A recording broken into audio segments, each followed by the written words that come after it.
Kasi ano yan, that's the turf of DFA secretary. He has to, you have to ask that question to him. Mas alam niya yun. But how would the palace assess the bilateral negotiations that have been happening basically since the start of the Duterte administration, considering that despite the negotiations, incidents, yung irritants have happened? Well, tingnan natin. We'll wait for the next bilateral negotiations kung anong pag-uusapan. Or are you still referring to the BCM? What's this yan? BCM, sir, yung bilateral consultative mechanism. Again, I'm asking because, sir, what's new with the so-called agreement to speak or to deal with a territorial dispute through bilateral negotiations Siguro, when ang it's pag-uusapan always nila been a ngayon- policy? Ang pag-uusapan nila ngayon yung areas kung ano yung mga ni-raise. Okay. Thank you, sir. Okay, Argel, RJ, then Celerina, Nestor. Sir, good afternoon po. Sir, what were the results of President Duterte's meeting with other ASEAN leaders during the Belt and Road Forum? I have not seen the transcript kasi wala ako doon. I did not attend those meetings with the other heads of state. Sir, thank you. RJ. Sir, is the president keen on declaring some parts of the West Philippine Sea as marine protected areas? Oh, anyway, he already said that. But do we need consent from China? No. Why? What do you mean consent? As far as we are concerned, that's ours. You didn't have to ask any consent from But anyone. they also claim that some territories are theirs. So do we need their consent? Hindi nga eh. Yan ang claim nila. Ang claim din naman natin. So how do we deal with that, sis? O edi, mag-negotiate tayo. Babalik tayo sa negotiation. We will negotiate with them for declaring Kasi these that is areas again as marine that will protected be areas. another irritant. Hindi natin yan. If you declare a particular stand and they will declare another stand, o di may deadlock, o di mag-uusap na naman tayo. Okay, thank you. Okay, Celerina. Nasa microphone sa likod mo, Nestor, please. Sir, follow up lang dun kay Inang question. So, how would you convince the Filipino people that something good would happen with these bilateral talks between the two? Hindi yung convince. What we should do is wait for the negotiations and the result of the negotiations. Saka tayo magre-report sa taong bayan. Hindi natin kukumbinsin. Ano ba ikukumbinsin mo? Hindi pa nga nag-uusap eh. But sir, Tungkol sa nag-uusap na. bagong, Sir, tungkol sa nag-uusap mga, na. no. Tungkol sa mga bagong issues na na-raise. But sir, yun na nga, meron ng bilateral and yet may mga actions na ginagawa ang China which is apparently Pwede yun ang sasabihin natin sa violation kanila. of that. Meron na tayong pinag-usapan. Bakit nangyayari pa yan? Di ba? So- Anong gagawin natin dito?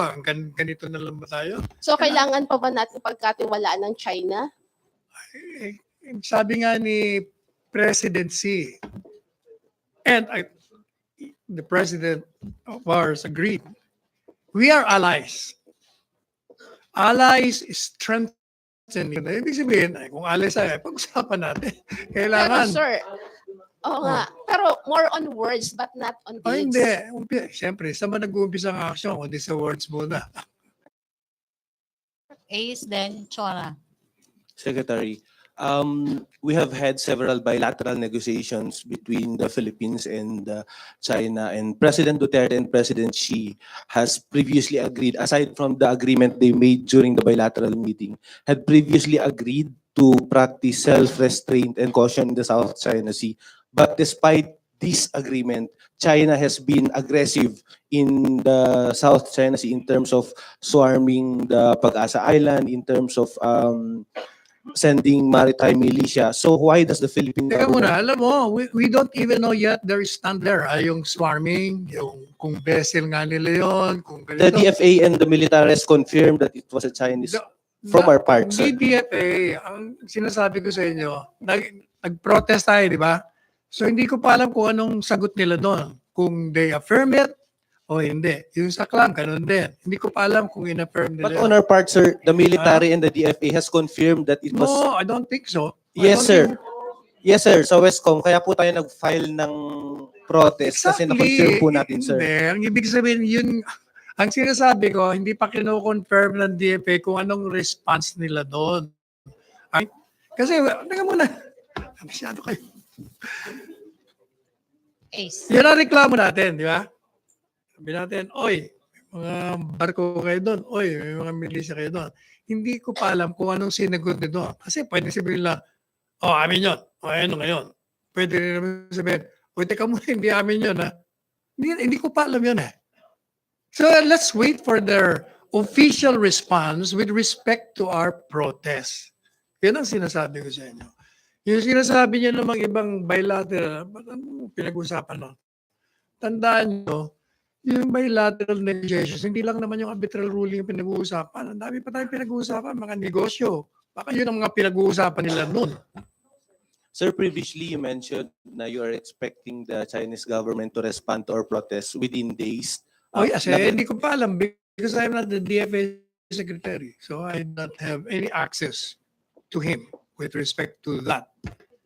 I have to get an official stand of any response coming from the Chinese government that is not being transmitted to us as of this time. Okay, Ace. So Sek, ganito na lang.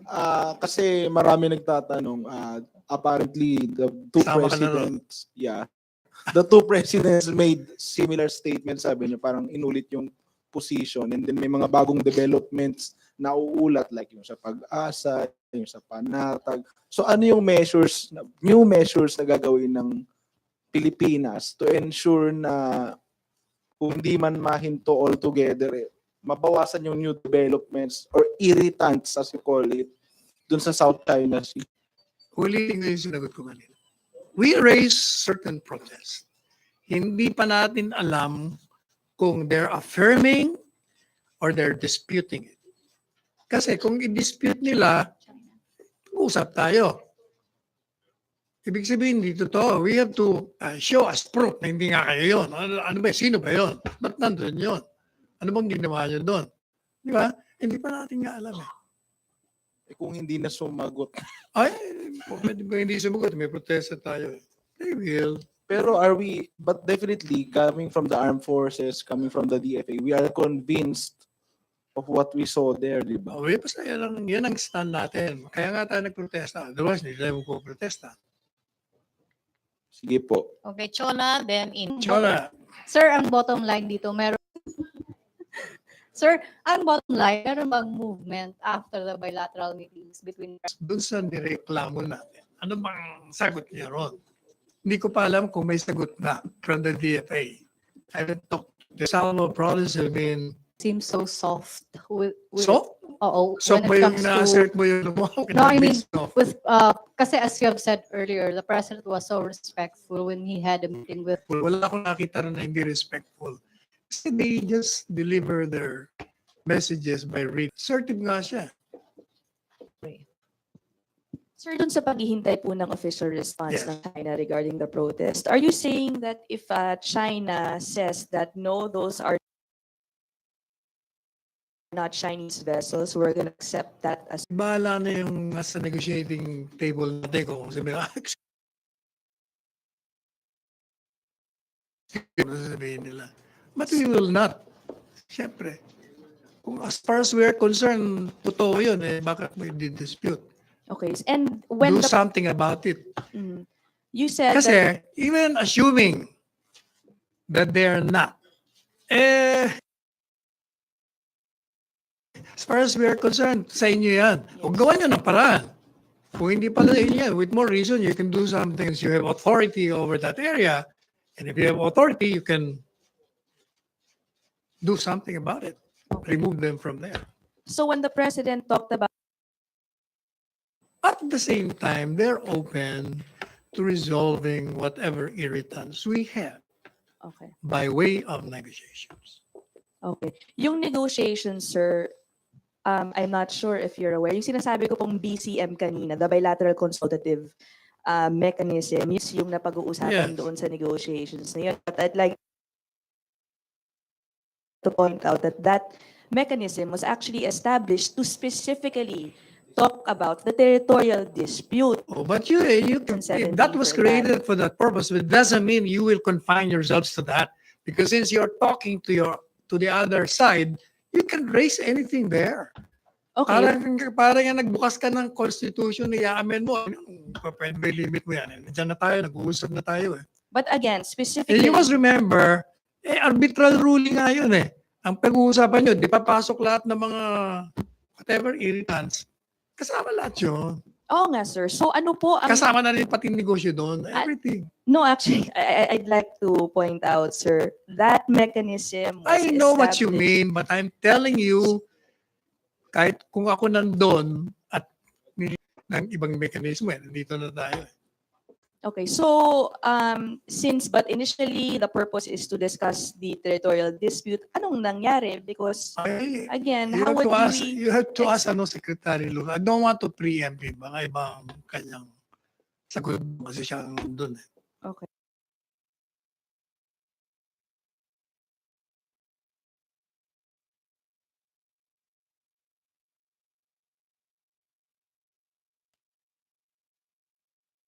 Okay.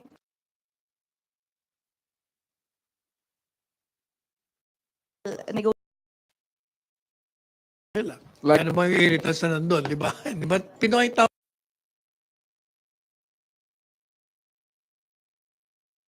So walang mababago. Kung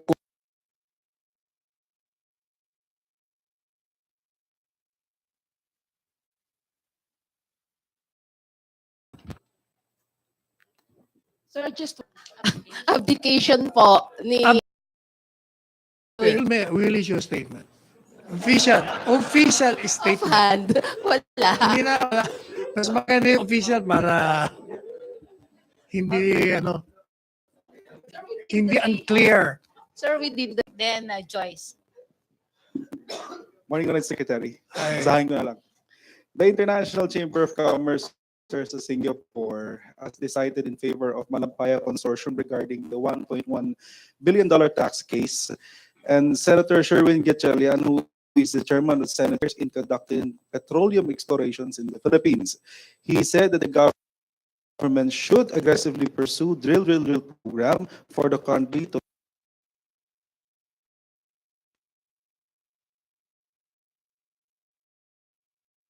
I have not read.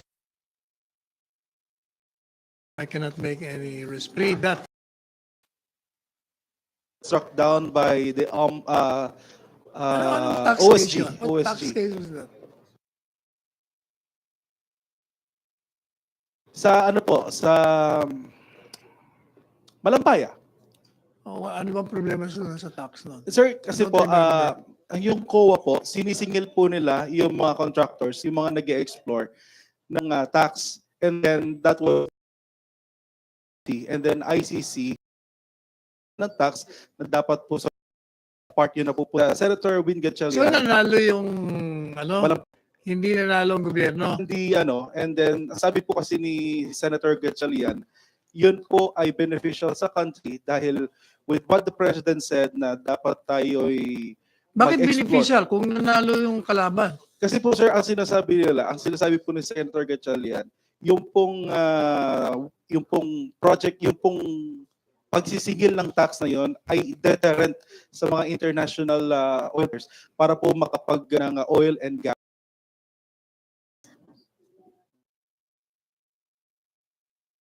Of actively plotting to unseat the president. I know the people there, and they are not coup plotters. What do you say, sir? The managing editor is denying that the plot. He's just said, sir. No, my question to you, does he have personal knowledge? Because if he doesn't have personal knowledge, then he would.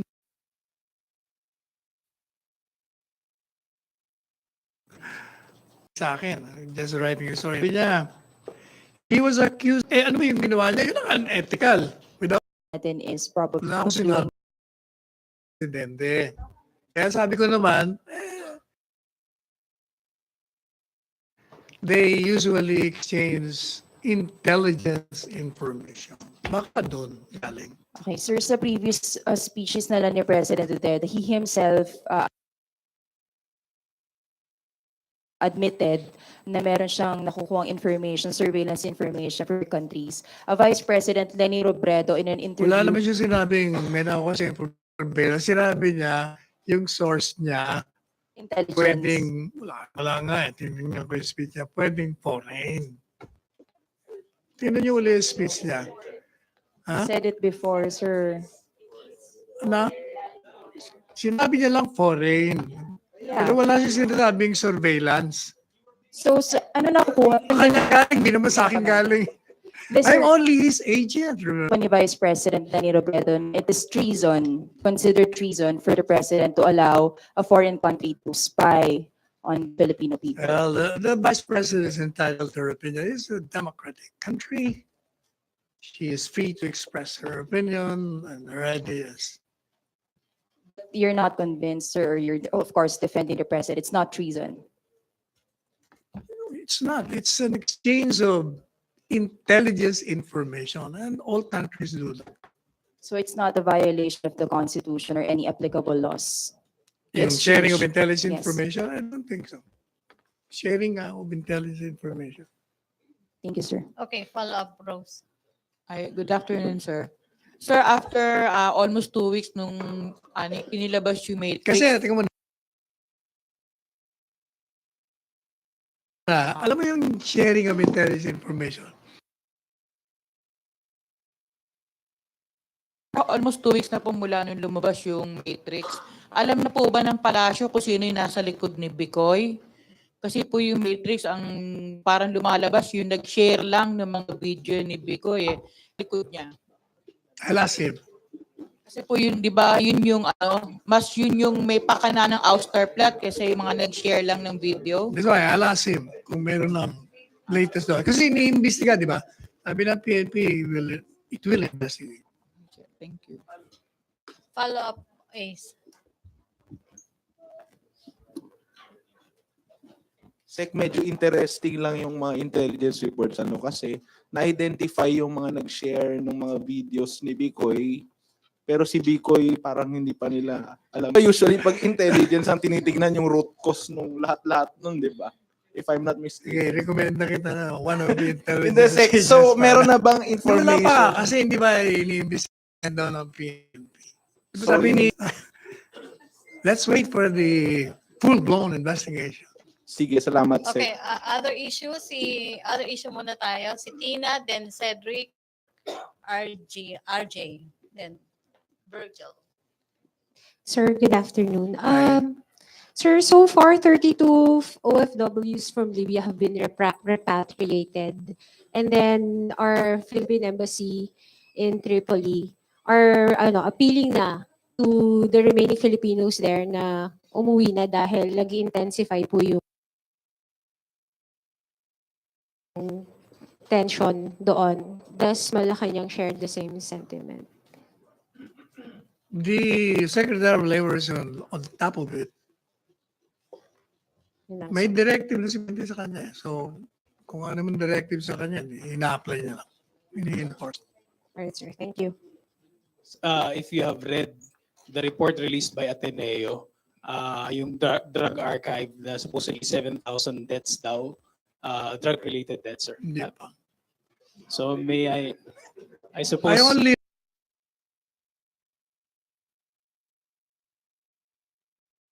But if that report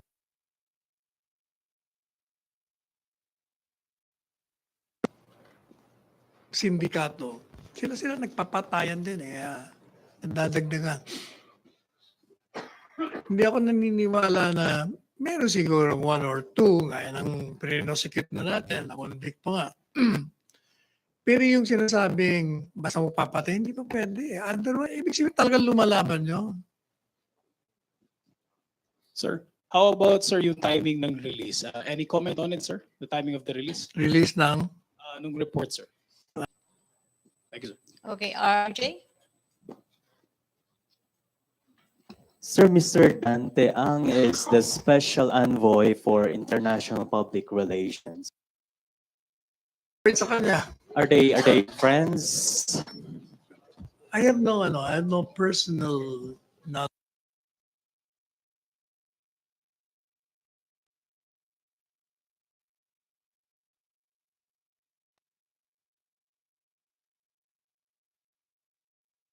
point. Mr. Aso de Manila.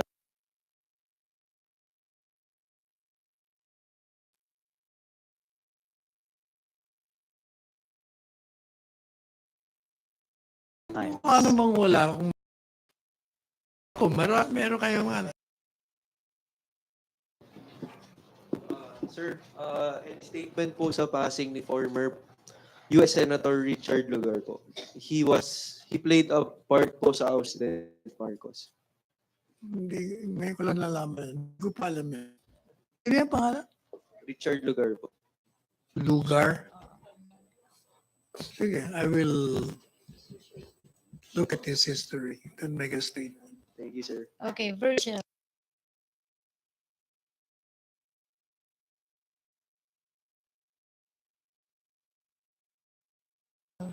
So you said earlier regarding dun sa Canada trash, you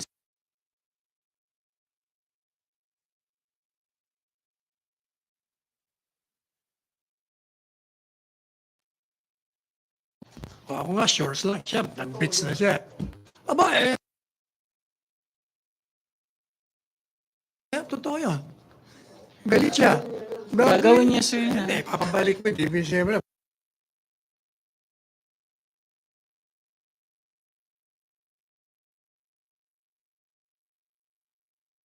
Kailangan in this week. So, yung Kasi nasa container yun.